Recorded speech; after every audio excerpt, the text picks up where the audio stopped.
And welcome to another edition of Magic Gaming Academy, Esports Academy webinar series presented by Florida Blue. I'm Kendra Douglas. Today we have a pretty special episode as we're talking to Lara Lunardi, head of creative at SK Gaming and the host of League of Legends, the Chinese League. That's pretty dope. How are you, Laura? How's it going? I'm good. How are you? I'm doing really good. Thank you for taking the time to really chat with us today. I want to just dive into it. We were talking a little bit off camera because I just think it's so cool, your story. And I want you to kind of like elaborate a little bit more. Just talk a little bit about growing up with gaming parents in Brazil and Yes. just how I guess that fueled you to actually want to continue gaming instead of like shy away and not do it. Um, my family, like my entire family, loves to play video games. So my mother and my father, they were huge gamers when I was born, 99.5. They had the Super Nintendo. So they like to play with me, next to them because it was something relaxing, and I guess like they found like a pastime that wouldn't bother the baby too much. And my brother and my sister really like to play with them as well. So it was kind of like a family thing, and I just got drawn into it. I think I was like age 4, probably picking up my first controller, and I don't think I've ever let go since. Yeah, that's so cool. So, kind of, I guess, what is the gaming scene like now in Brazil compared to like when you were in it, or walk us through just like how the passion even continued to grow for you. So the passion continued to grow for me because my mother and I would always play after school together, and we played Pokemon together. So we were very competitive against each other. And Mhm. for the majority of the time, she was better. But then as I aged, I got better too. So it Yeah. became more fun and more competitive. And I think that gave me the drive to like compete in schools as well. Within Mhm. other games like Guitar Hero, I would be running tourneys in my school, or even like Smash Bros, like fighting games. We would be playing. I had the Nintendo Wii that I would bring to school, and other kids would come in and play. It was like a very social activity. Um, but how it kind of kept going for me is basically we had these conventions that were starting to grow this more of an esports landscape, Mhm. right? Before it was just a celebration of gaming, but as time went by and games became more social and more competitive, like with Smash Bros or with Tekken or with 2K, right? People started to play and compete against each other, and that was a very, very small and niche scene. Since I was 15, I think I was participating in those, small events that were just, in very small public schools. That's the type of space that we would have. And nowadays we're filling stadiums. So I guess we can say that it has grown quite a bit. Yeah. And for you to touch on real quick, so is the scene in Brazil huge now? Has it continued to grow, or are they still Yeah. trying, or is it still kind of like one of those things where there's still a group, there's a base, but like have you noticed that it continues to grow? Yeah, absolutely. I think there is one really beautiful thing about gaming in Brazil, and it is that the titles that are popular in Brazil are titles that are like easy to access Mm. from the community standpoint. Like in Brazil, it's hard to get a gaming PC. It costs a lot of money, and a lot of people there have, lower income. So people will be looking at their mobile games to play video games, right? And now, which person doesn't own a mobile phone, Yeah. right? You Yeah. have games like Free Fire, or you have Wild Rift, or you have other mobile titles that people start competing. And then I feel like that's when Brazil had the biggest boom in esports, when it became really accessible to the person that, like lives in the fanciest of the homes, or in, like has the roughest of the backgrounds. And before that time, we had CSGO that was really popular. And we also had League of Legends growing in popularity as well. These companies started investing a lot of money in the Brazilian market.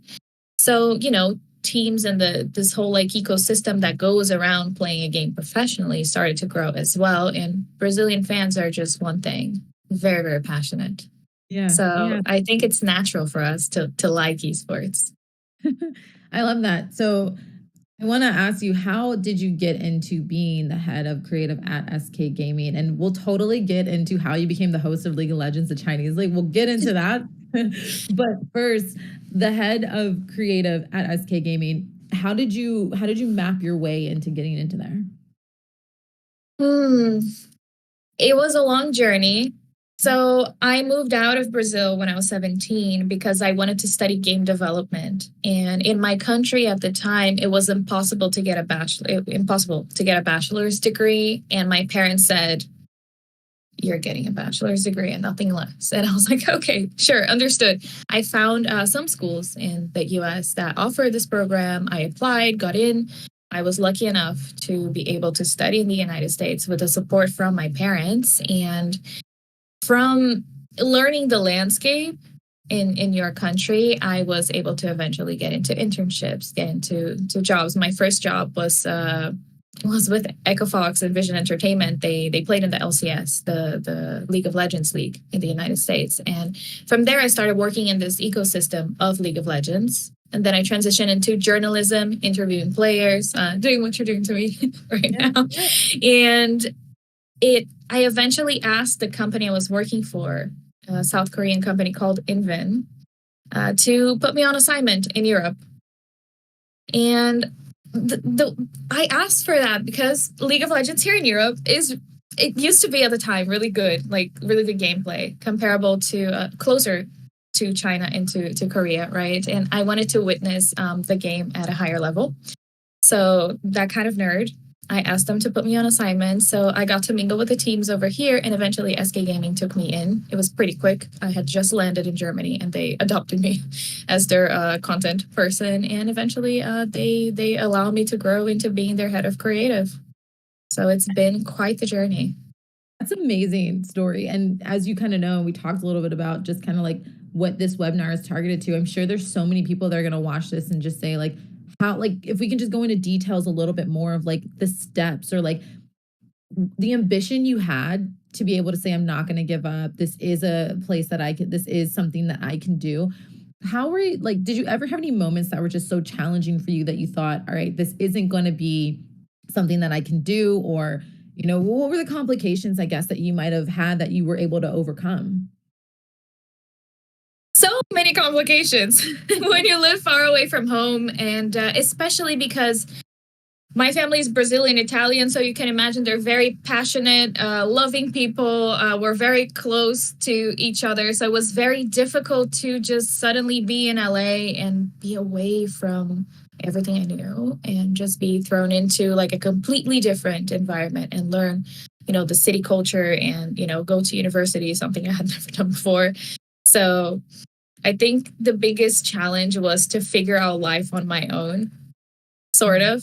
And in gaming courses, I don't know how it is today because it's been a while since I graduated. But back in the day, I think I graduated with 2 other women out of in a class of, I believe, 40 something people.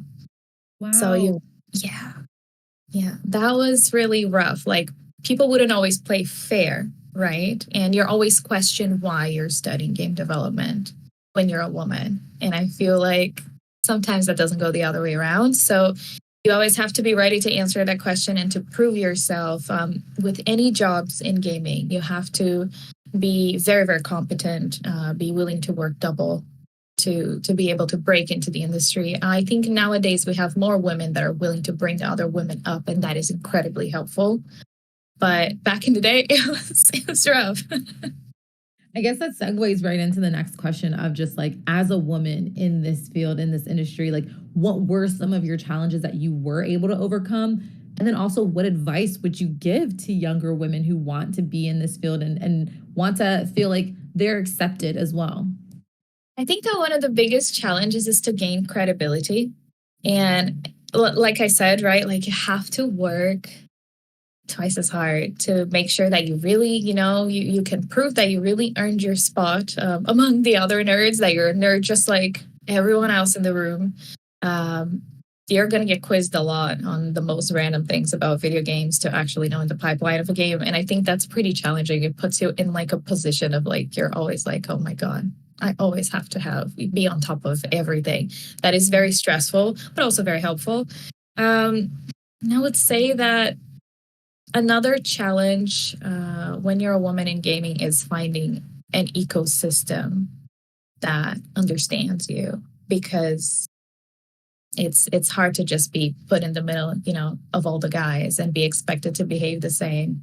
I was kind of, always around the guys anyway, because I played video games, and back in the day, it wasn't so common, I guess, for women to game as much as men. So it wasn't the most unfamiliar thing. But when it comes to getting opportunities and learning opportunities too, someone to coach you into, becoming a better professional or understanding the game's analysis better, right?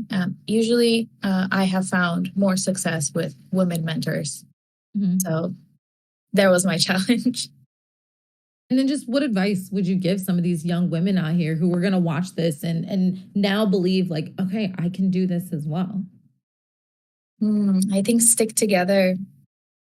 I think nowadays you have great ways of communicating with each other to create this community of women that are interested in working in gaming. There are Discord groups ran by Women in Games or other organizations. I would always look for something official for your own safety, first things first. But there are a lot of organizations out there in the US, outside of the US, that will capacitate you, help you get internships, help you get mentorships.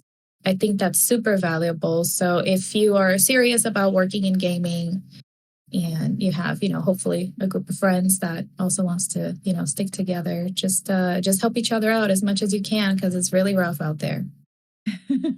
Yeah, I got to ask, like, the little Lara who was playing with her mom to where you are now, did you ever think that this would be your life, your career, and that the gaming world will continue to grow with you in a way?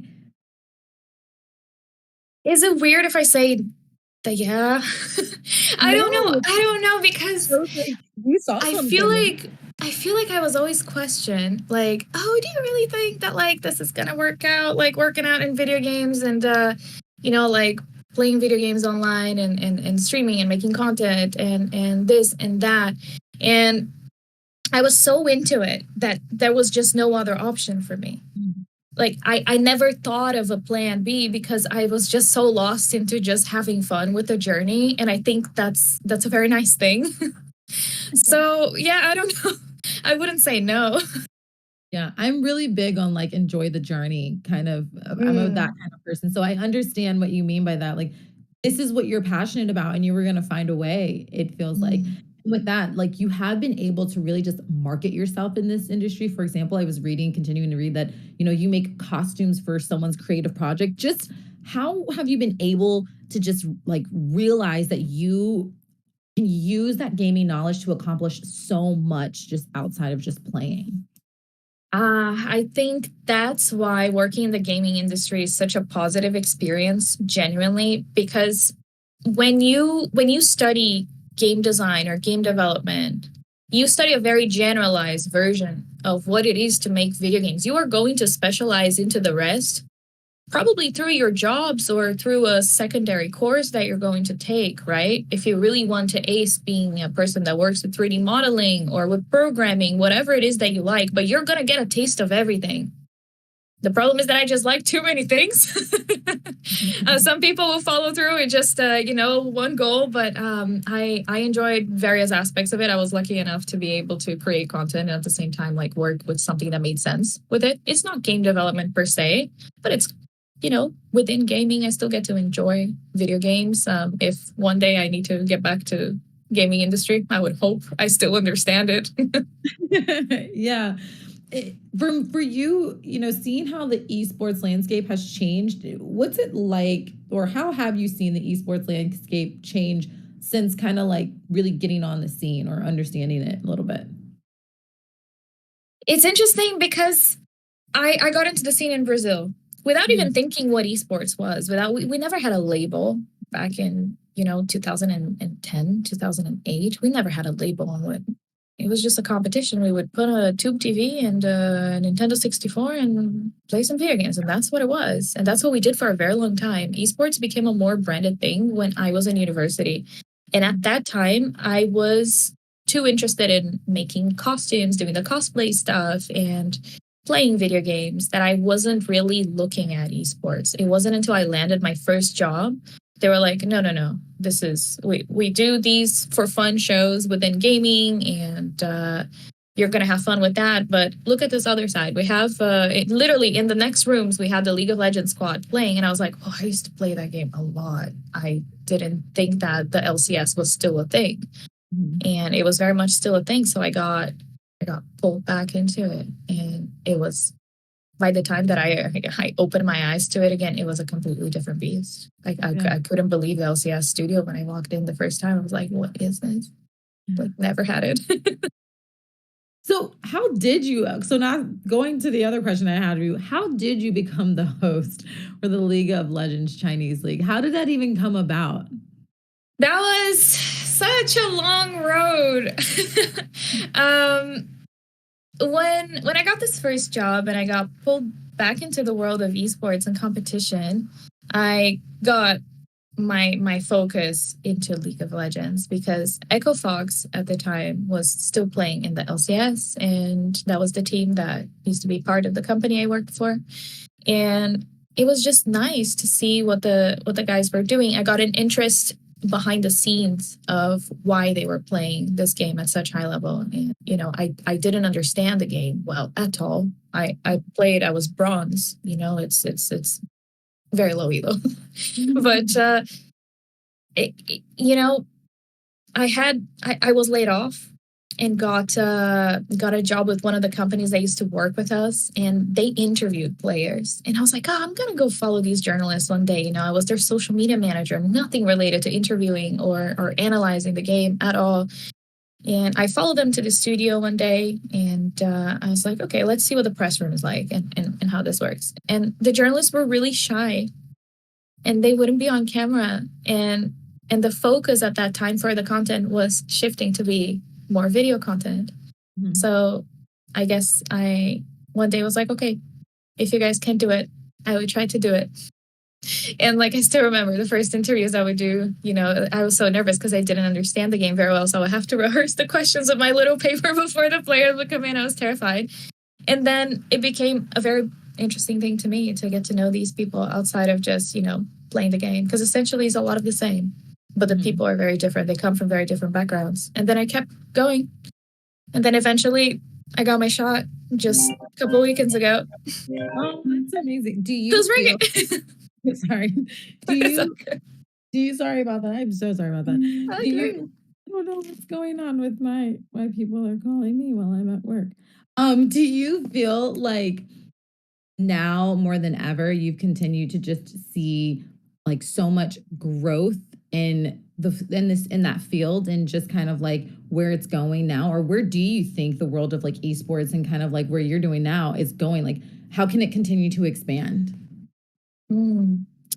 Yeah, I think if I may speak of this experience I had, we went to the Riot Games Broadcast Center, and I was really, really impressed by the technology they were using over there and how they from one broadcast center can pull, content from literally everywhere and just transmit it to the fans all over the world. And I thought it was very interesting. And looking at that makes me realize that there's a very big shift in entertainment, and it's really headed towards esports. I'm interested to see how the newer generations are going to keep up with esports, because right now our generation likes it, but let's see the younger ones. I think there's so much room for growth. Imagine VR esports, virtual reality, mixed in, fun for everyone. I don't know. I think the ceiling is I just can't see the end right now.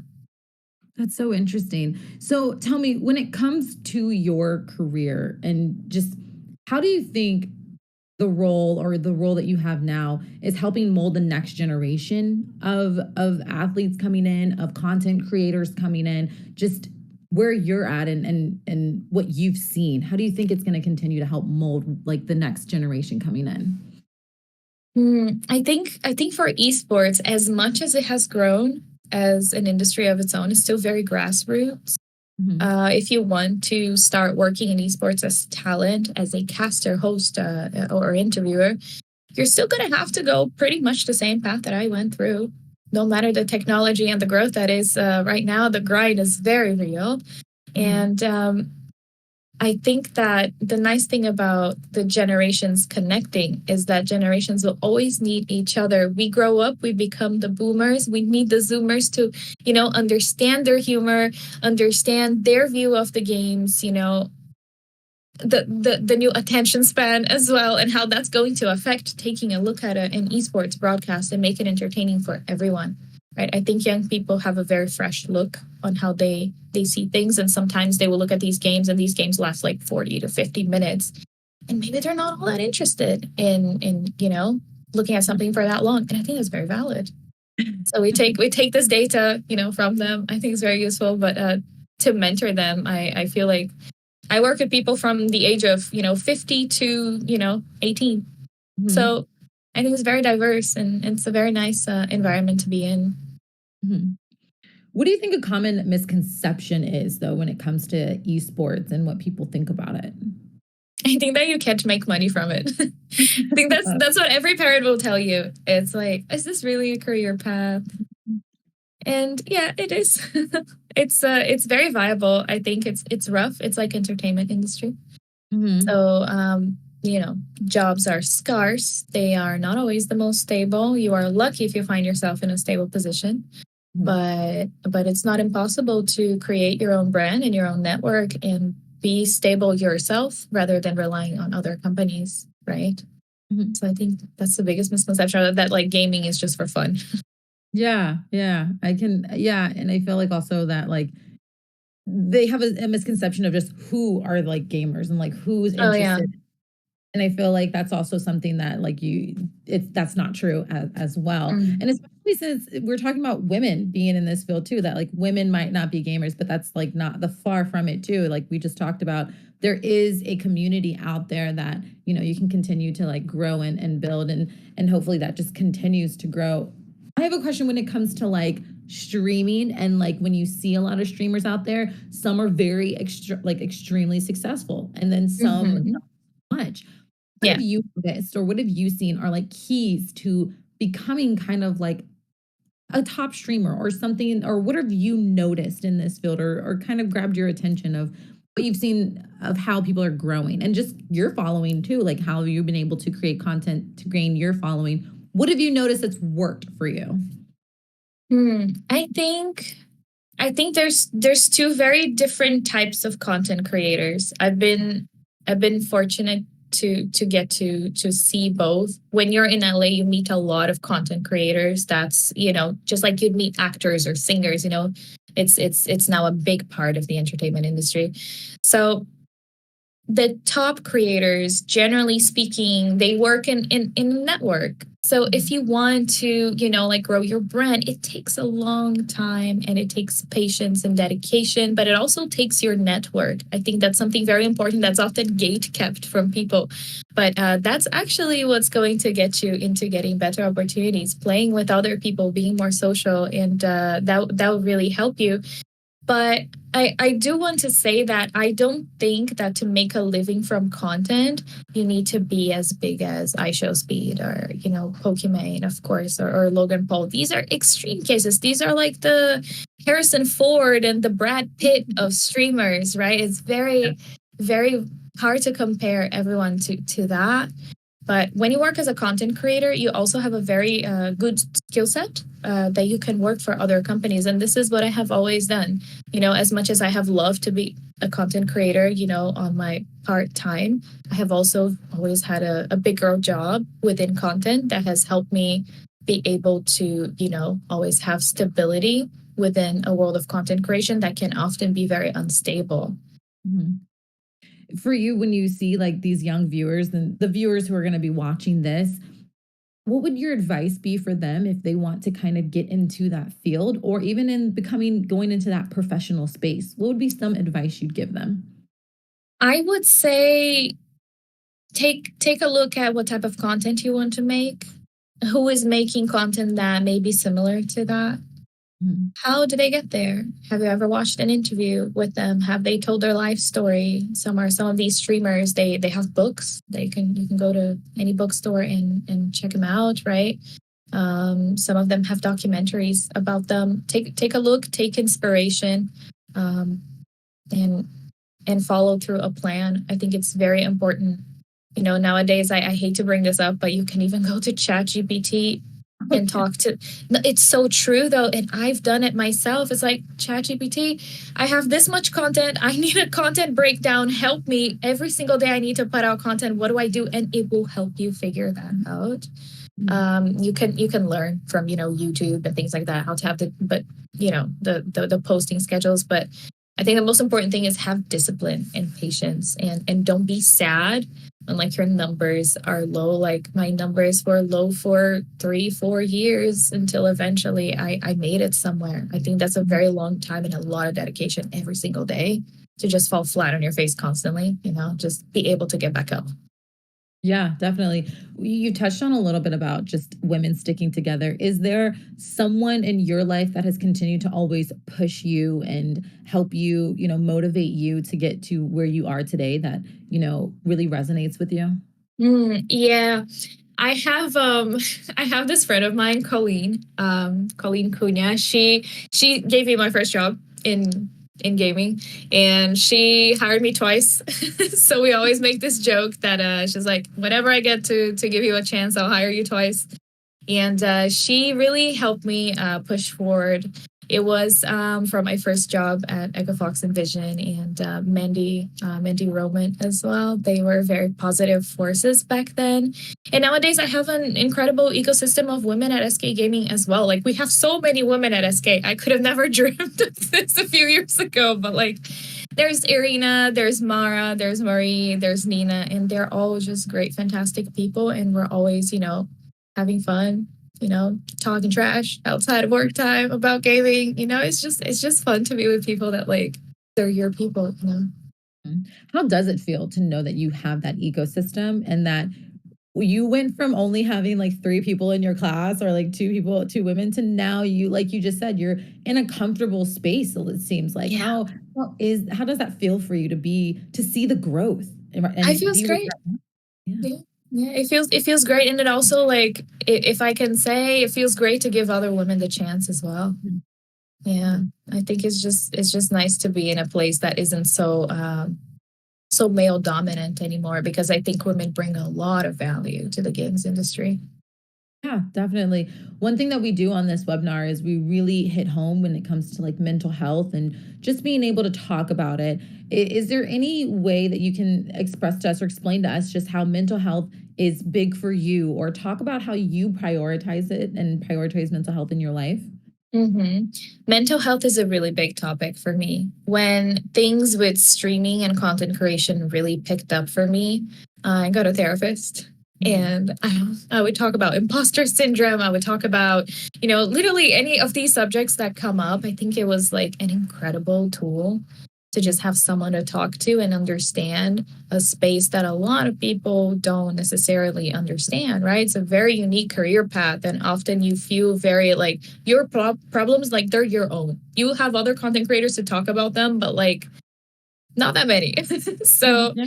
it's useful to have people to talk about these things. But I also see like that in esports nowadays. Esports psychology is a very big thing, and I think that's super cool, because I see my players struggle too. Sometimes it's the competitive environment is brutal, Mhm. and they get the help they need when they feel like they need it. Mhm.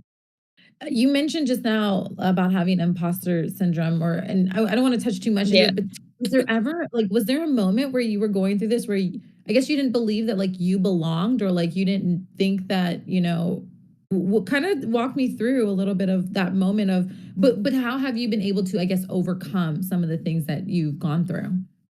So, interestingly enough, I feel like I don't belong every single day, Mm. but not as strong as before. No, no, no, not even Mhm. close. But, like whenever I do have moments of real self doubt, I have friends that I can reach out to and be like, hi, I'm having a moment. And they know that it's always about imposter syndrome. But I also have this tool that I learned from my therapist that I think is really, really useful, is that I put down like on a list, what have I accomplished and why am I feeling like this today? Like, what's happening? Like, why do I feel like I can't handle this task? Or what do I feel like I can't go up on stage and do this and do that? And oftentimes you will find that doesn't actually make any sense. So yeah. Yeah. Wow. That's so interesting. And just hearing from that, I feel like you exude so much confidence that it's kind of interesting to hear that. But I love that you're able to kind of share that with us and share that with those who are going to be watching this webinar. My last question for you is, Laura, thank you so much for taking the time to talk with us. How can people get in touch with you? How can people contact you? What are the best ways to find you? The best ways to find me is anywhere at Lara Lunardi. You will literally find me in every social media. But if you are looking for any career advice, or you want to go to university or you want to get an internship, I suggest that you get in touch with me through LinkedIn. Just send me a message there. Send me a connection with a little message. I will always answer. So yeah. Awesome. Thank you, Laura, so much for talking with us today. And this has been another edition of Magic Gaming Esports Academy webinar series presented by Florida Blue. And you can follow us on Magic Gaming on Twitter and on Instagram. So thank you again, Laura, for taking the time to chat with us. And we will see you guys back here in a couple weeks.